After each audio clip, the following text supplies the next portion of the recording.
when was the last time that the both of you saw each other? And then how old were you when you both met again?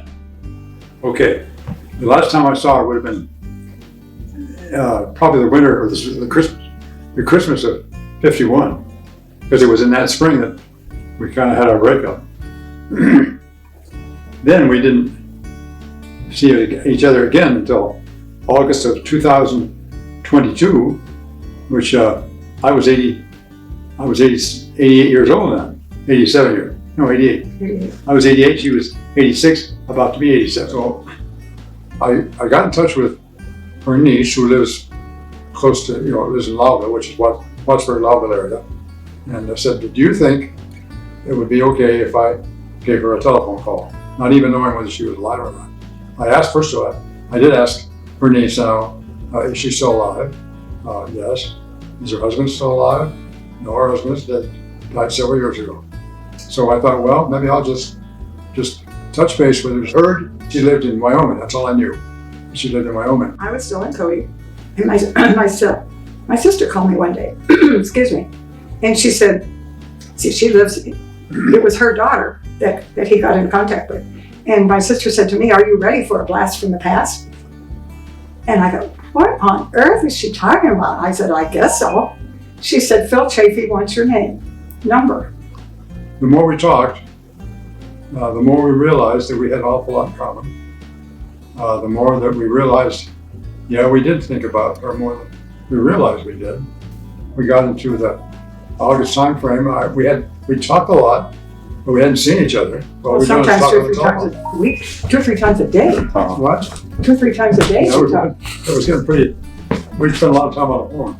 She knew that I'd gone in the Air Force, and that was about all she knew. And I didn't know what her life was like. I didn't know that she was a teacher. I didn't know she was a music teacher. I didn't know she was a musician. And furthermore, I never knew she became a big game hunter with her husband out in Wyoming, shooting gelk, shooting moose, shooting antelope. I couldn't believe it. And here's this little farm girl that I knew was a big game hunter. And then I told her I became a pilot. Well, that was totally new for her, because I wish I'd been able to do that sort of thing. So anyway, as the summer went on, we realized that we really realized at our age we needed somebody. I was by myself, she was by herself. We had a life that we could live, but what kind of a life would it have been, And the more we talked, tell me if you disagree with me, but the more we talked, the more we just felt like we needed to be together.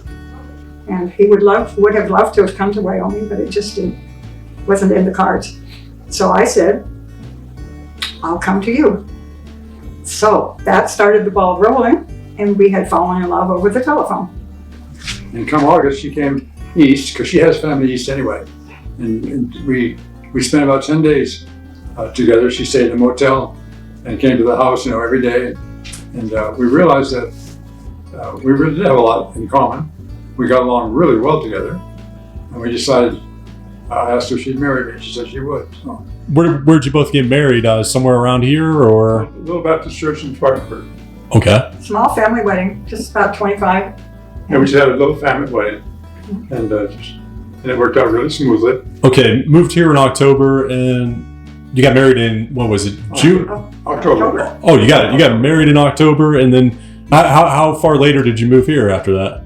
Same day. Same day. Well, she was already here. Because I had been here for a couple of weeks. So I just moved in with her. Yeah, that's We're cool. old-fashioned. We would not live together before we got married. Gotcha. All right. So that's the way it was. And everybody like Marcus and all them nice around here, or? Super. Yeah, he's been very, very helpful to us, and we're very pleased with the amenities, and we just get around without everything's on the same floor. You don't have to worry about climbing, and it's just been a very nice little apartment. Did you look at like a few places like this? What made you interested in Parkside at Corry? We looked at several places.